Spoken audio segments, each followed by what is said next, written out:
Crow breaks his buck duck and the fallow fall. Pro stalker Paul Childerley explains how he unboxes and sets up a new rifle. Sounds a bit silly, but give it a bit of a tap. And sticks with Go Faster Stripes, Nick Horten has top tips for wildfowlers. Welcome to Fieldsports Britain.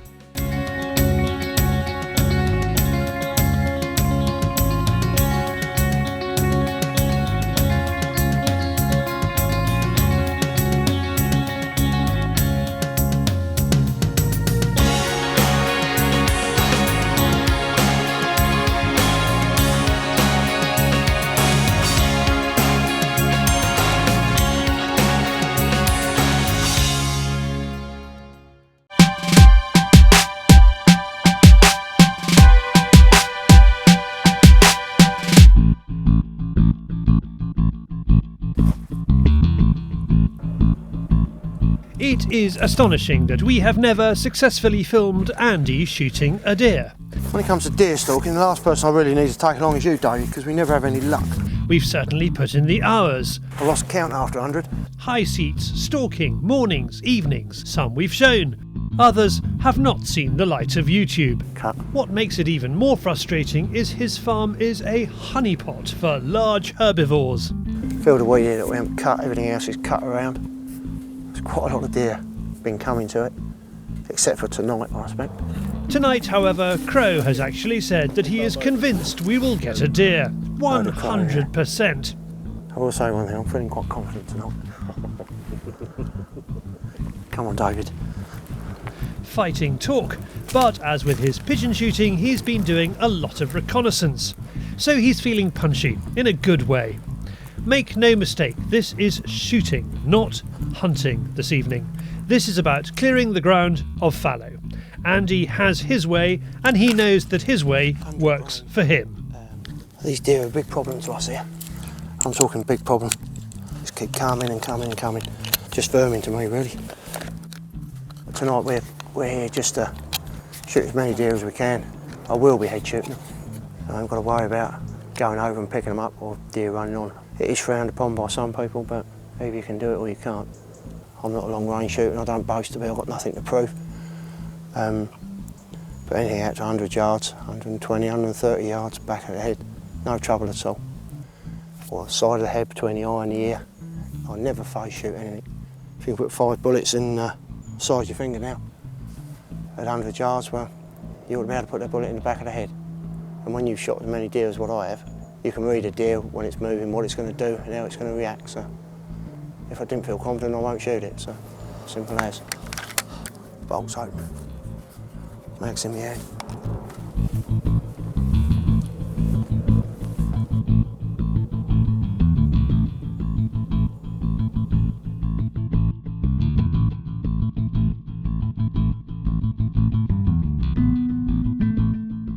Right on cue, a fallow spiker feeds out into the crop.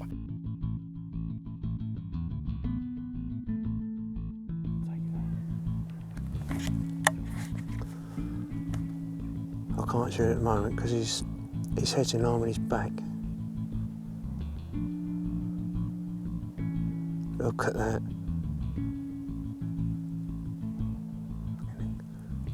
We could let it be for a while in the hope that others join it, but with the pressure on, we're going to take our chance.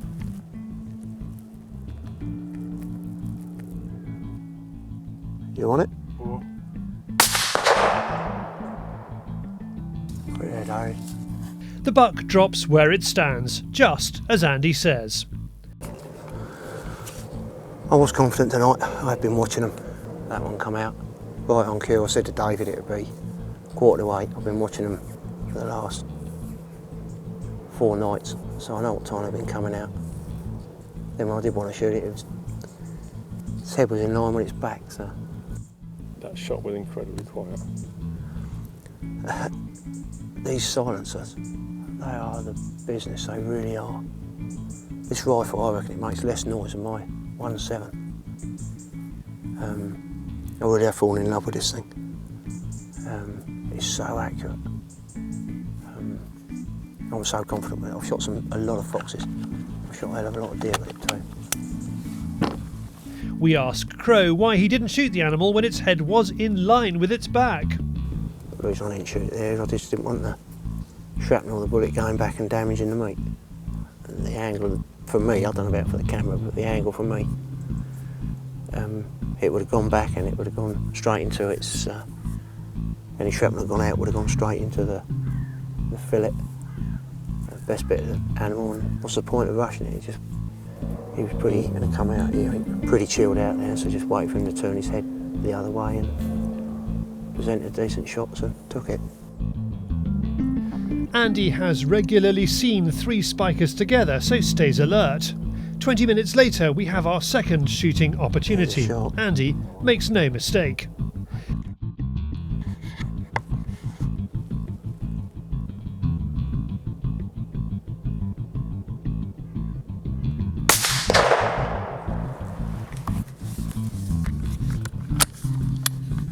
Before anyone says anything, there's no backstop. That is a bank there. Straight behind it, that is they come up a bank, they come down a bank, that is a solid bank there, so I know the ground. I wouldn't just shoot into nothing, so I know the ground, and there is a back, that is a backstop there. The thing is, when you head shoot them like that, you ain't got to worry where they've gone. They're down. You ain't got to think, cross, where's that gone? You've got to track it, you've got to go down and go and track it. The first one, bang, down, there's no noise. You're not going over there to pick it up. Second one, bang, down. Now it is just a waiting game and hope something else comes. With the light really going, Andy spots another buck in the tram lines. It's too late for the camera, but there's an outline. And there's a second one behind. It too drops on the spot. Into a good evening. Shame is David couldn't video it because the light had just gone, but through this scope it's just crystal clear. And he finds the deer with ease.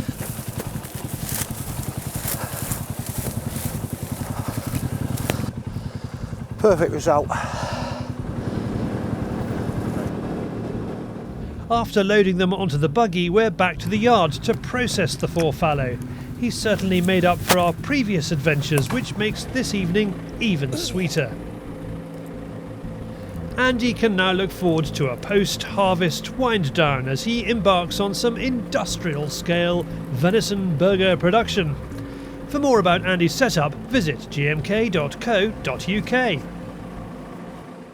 Well done, Andy. It was, of course, just an excuse to spend more time in high seat with David, wasn't it? And speak of the deer spooking devil and his antlers appear, it is now David on the Fieldsports Channel News Stump.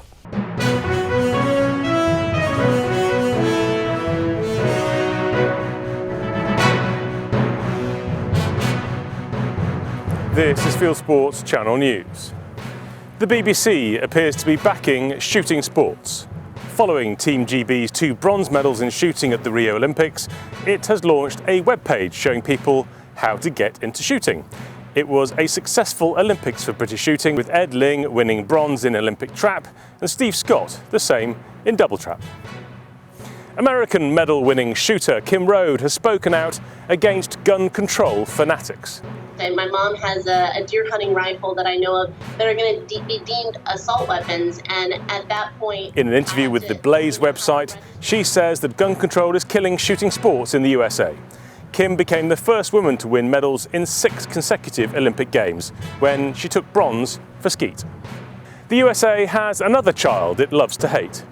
A 12-year-old girl who likes to big game hunt with her father sparked an online firestorm after posting photographs of herself online with a giraffe and a zebra that she'd shot. Ariana Gordon and her dad from Utah went hunting in South Africa for what she called one of my dream hunts. Many Americans apparently want to kill her. It's that charity shoot time of year. A clay shoot in Devon for Exmoor keepers and others last week raised thousands for Royal Marines charities. The shoot took place in the grounds of Hillersdon House near Columpton and was won by a team from Lads Guns. Chris Packham has been blaming gamekeepers again after a young hen harrier died of unknown causes in Scotland last week, Unfortunately, its death coincided with Bird Fair, a gathering on Rutland Water where bird watchers go to be radicalised by Chris Packham. Speaking at an event there, Packham said the hen harrier was deliberately killed because its radio transponder stopped working, pointing the finger at keepers. The RSPB has been darting goats around Loch Lomond with a contraceptive drug in order to reduce numbers. Despite its criticism of medicated grit for grouse, which it claims harms the environment, the RSPB says the drugs are powerful enough to work for 3 years. The darting took place over 2 weeks in secret after anti-hunters issued RSPB staff with death threats. And finally, the multi-talented Keith Watson has given Andy Crow and his grandson a very special surprise this week. Keith built a replica of Crow's favourite Beretta and gave it to Regan. The detail is magnificent and Crow is absolutely delighted. Keith's day job is building high seats. Visit keithshighseats.co.uk. You are now up to date with Fieldsports Channel News. Stalking the stories, fishing for facts. Thank you, David. Now let's see what you lot have been up to. It is Hello Charlie.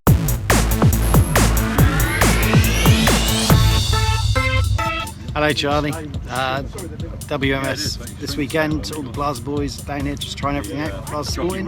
I'm not really a Blazer guy, I'm more of a mouse person. Hello Charlie, it's Gav here in North Yorkshire, just been around the pheasant pens, 37 crows, jackdaws and rooks, and a bonus pigeon. Hello Charlie, Hello Charlie, Jake from Norfolk. I've had a go at the old Pokemon Go today. I've got myself a couple of Pidgey.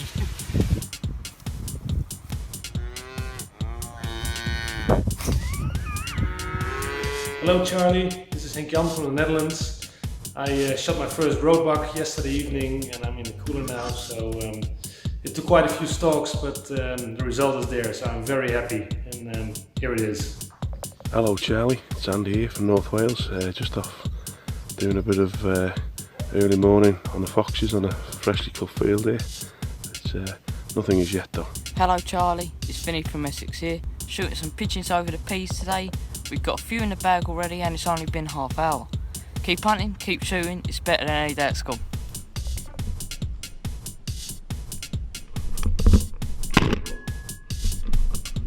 Hello Charlie, Glenn and Jason out on the pigeons today, getting a few crows as well here, so looking good, lovely view as you can see.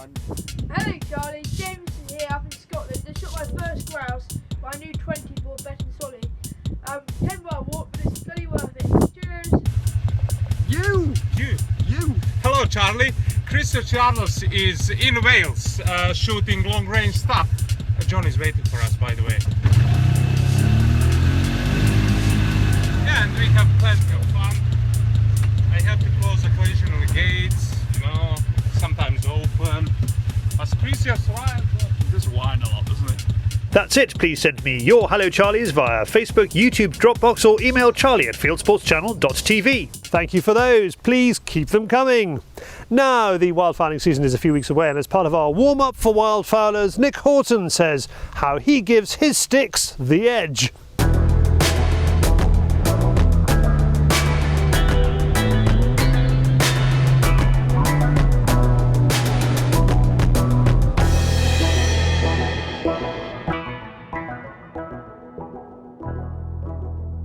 When you're out walking on the mud, not only on the mud, but particularly if you're walking through water, you can actually begin to lose your balance. Your mind has difficulty coping with the fact that there's nothing in front of you from which it can judge distance or kind of, which way is up, because it all merges into one. And at that point, a stick of any description can be a considerable advantage because it acts like that sort of third leg. This one's probably getting on for 12 years old and it's kind of getting towards the end of its useful life because this one's been refurbished so many times. But this was one that I experimented with this kind of simple idea. The bottom piece of tape represents the top of a pair of Wellington boots. This second piece of tape represents the top or where the water would start to come in with a pair of thigh waders. And this one actually originally had a white tape at the top to show where a pair of chest waders would start bringing in water. But since I acquired my last pair of Sealand chest waders, the actual point at which the water would come in is actually over the top of this stick. So I kind of haven't bothered with that. But it's an extremely simple and quite a clever method of judging how deep the water is that you're about to step into, particularly, as is so often the case when you're doing things wildfowling, you're doing it in the dark. And knowing where you're going to overtop a pair of your thigh boots in the dark is an extremely useful thing to be able to do. For me, a stick needs to be long and strong to keep you safe out on the salt marsh. Thank you, Nick. And if you'd like Nick to make you a set of those bespoke sticks, drop him a line on the email below. Next up, Paul unboxes a new rifle.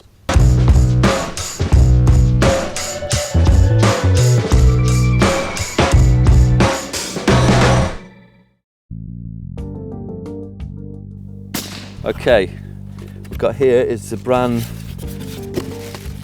spanking new Seiko 85, the Carbon Light, which is a very nice looking rifle, I believe, like Christmas. Perfect. Just quickly start with, check the barrel. Well, it's always just good to check, make sure there's no packaging, or just, you never know, there could be something in the barrel. The 75, you just press the front latch and it would pop out, whereas the 85 now you push in the bottom of the magazine and push forward and it pops back, which is great. It just stops that catching against your coat and popping out, or against your bag or something and losing the magazine as you're stalking. A fluted barrel, ready cut for a silencer. We've got a sticker, very nice. A star key to get into the trigger and the bottom of the magazine, take the barrel off. So if you have a problem with the bolt or you need to clean the bolt, basically you can just take the bolt apart. Safety, bit of a dry fire, make sure she still works. Sounds a bit silly, but give it a bit of a tap. All these things are important, for safety, especially if you have got clients, because you don't want the rifle going off when it's unsafe. So yeah, all good.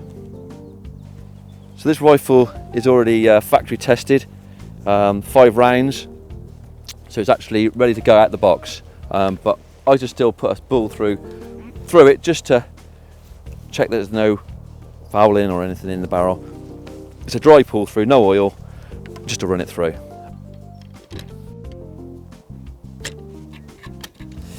%100% use a moderator.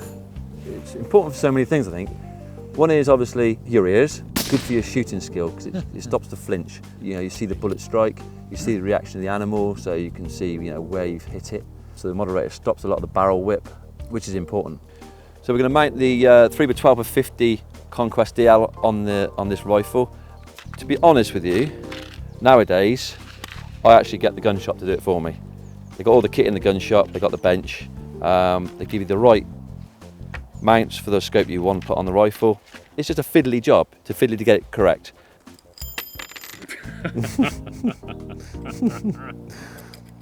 And you've got to get it correct, because if you don't get this correct, then your whole gun won't shoot correct. So this is the important bit. If it makes difference or not, I'm not sure, but psychologically it does to me. So these cup links have a gap in. I put the gap right in the centre at the bottom. When they squeeze up tight, it wouldn't make much difference anyhow, but it's just more psychological probably. Seiko gun, Seiko ammo. It's a match made in heaven. Not every shop stocks Seiko ammo, but it's a cracking round, really good accurate round. The secret's in the brass basically. Anyone that reloads wants Seiko shells.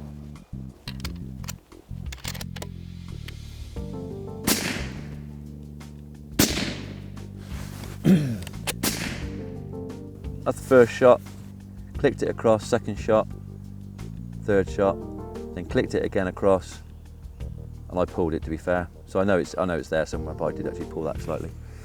So I'm happy with that. So what we do now is we'll go back to 100, and we'll start the next lot of zeroing.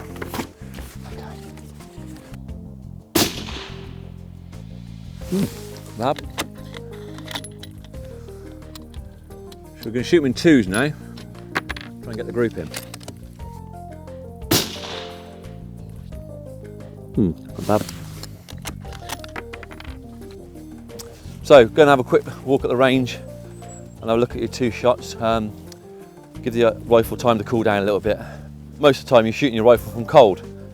So you get your rifle warmed up, shooting 10, 15 shots through it. And it's all zero, goes back to cold, and it makes a marginal difference. It's not a major thing. So we got two shots. First two shot, that was the first shot. Second shot. So basically it's shooting slightly to the left. So we'll click it across one click, and I'm going to click it up 2 clicks. I want it to be on this line basically. One thing also, you just walked up to the range, you've got to walk back. Give yourself a minute just to let your heart just to calm down a bit before you take the shot. Because with a high mag scope, it sees every movement, especially if you're not super fit.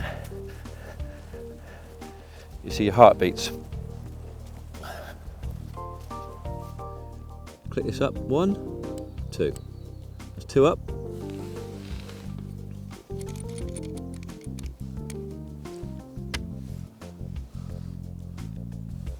One more to the right. Okay. We'll leave this off. We'll have another couple of shots and see where we are.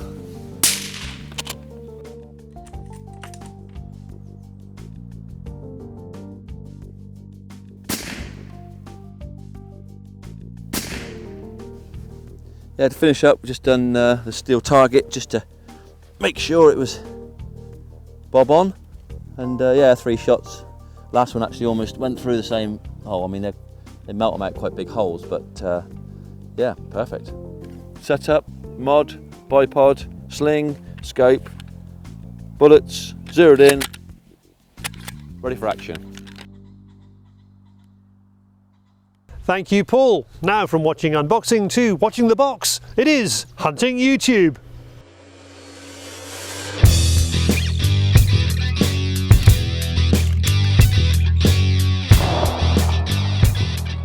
This is Hunting YouTube, which aims to show the best hunting and shooting videos that YouTube has to offer. Our fearless Fieldsports Africa host Rich Leonard is back with a rock Padeshva buffalo hunt. He is out with Werner van der Walt of Cheetah Safaris in South Africa. Controversy of the week is hunting with spears. Clothing company Under Armour dropped its sponsorship of Bowmar bow hunting in the USA after Josh Bowmar killed a bear with a spear in a film. In this film, Mike Blanchett from Canada invites a media storm doing the same thing. Matt Barker contacts me on Facebook about his channel Optical Armory. In this film he is on vermin control duty with Yukon night vision and a 1.7 HMR following chicken deaths in the local village. The pigeon shooter is out with that most remarkable of guns, a 410 Hush Power. He is swinging through and knocking down crows, pigeons and a parakeet so quietly he can even do it with a baby on his back. Hunter Eddie is in his high seat after cull muntjac and gets lucky twice. Luck? What am I saying? It's skill, pure skill. Summer wild boar stalking is beset by the wait for those lazy farmers to cut the fields. Even here in Poland, the very excellent roe stalker spots 2 male pigs of about 60 kilograms each and manages to get one of them. In 1837, the first possum set foot in New Zealand. 179 years later, and red-haired Jeff Jonah Clay and the 2 great white land sharks go hunting possum for their fur and meat. And finally, Randy Newberg lures Corey Jacobson into his garage to explain elk calling basics. This is quite a coup. Corey has won the World Elk Calling Championships 9 times, Mrs. Bueller, 9 times. That's it for this week. If you have a YouTube film you would like us to pop into the weekly top 8, send it in via YouTube or email me, the link, Charlie at fieldsportschannel.tv. Well, that's it for this week. If you haven't done so already, please go to our website, fieldsportschannel.tv, where you can subscribe to us on YouTube, follow us on Facebook, like us on Twitter, or poke us via our constant contact email box. And we'll constantly contact you about this show. Fieldsports Britain is out 7 PM UK time every Wednesday. And this has been Fieldsports Britain. Good hunting, good shooting, good fishing, and goodbye.